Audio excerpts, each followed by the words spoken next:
audience. Welcome to my sleep video number 4 out of 8.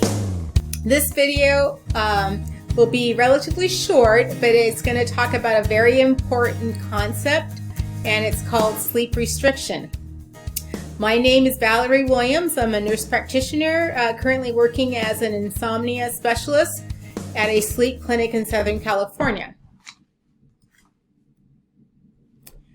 So, sleep restriction therapy, what it does, and the purpose of sleep restriction therapy is to limit the time that you are in bed not sleeping, okay? Limiting the time that you're not sleeping while you're in bed will help you actually fall asleep faster and stay asleep with less interruptions during the night. So, how to stay asleep better?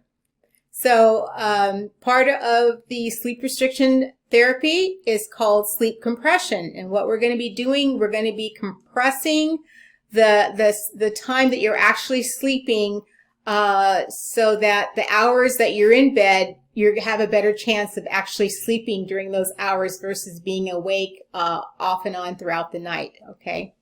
This is a very effective insomnia treatment therapy, and the process actually will help your sleep time to be more equal to the time that you're in bed, as I stated earlier. But it will take some discipline and just a regular schedule that you're going to have to really stick to help train your brain to know to sleep better while you're in bed versus not.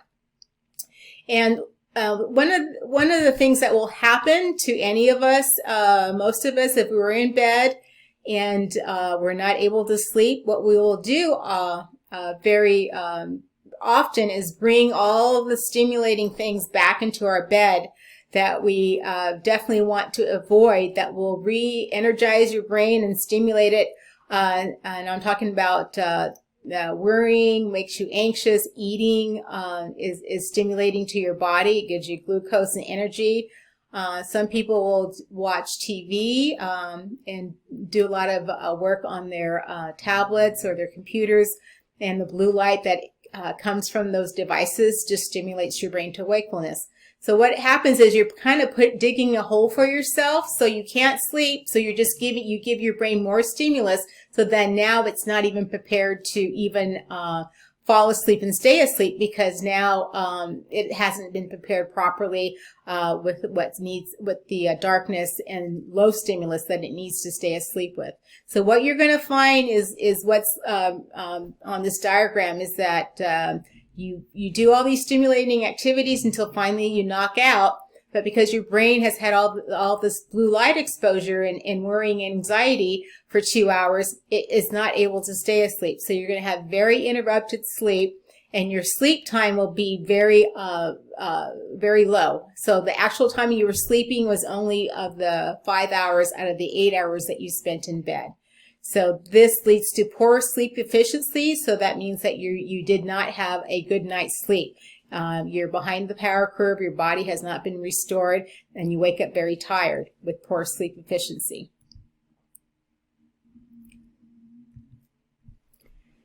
So this is another way to show you how sleep compression can actually increase the sleep time while you're in bed, is going to bed when your brain has a better chance of falling asleep and staying asleep. In this diagram, it shows a person going to bed at 1. Even though it's a very late time, they're more apt to fall asleep and stay asleep because it's a later bedtime. And they've noticed that usually if they go to bed later, they have a better chance of going to sleep and staying asleep. So we'll have their bedtime at 1, and we're going to have a fixed wake-up time, either at 6 or whatever time that you desire.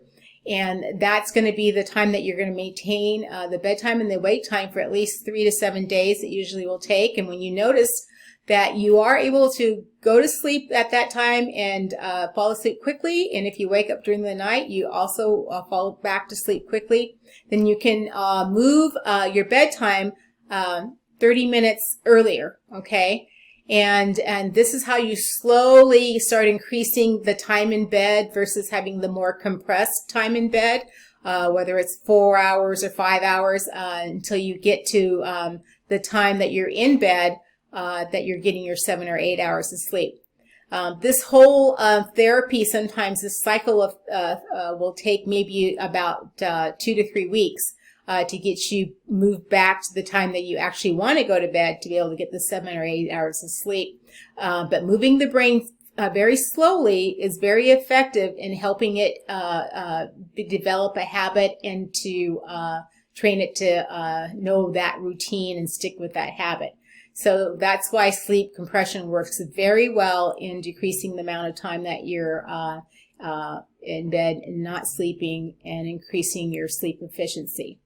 So this is a very important concept. There's not a lot of slides that go with it, but I just want to make sure that you review this as many times as you need to, these slides, to understand the concept, so you can start implementing this treatment as part of your insomnia treatment. Thank you for watching this video, and I look forward to having you watch my remaining videos, and stay tuned for more. Until then, be safe, sleep well, and thrive. Thank you.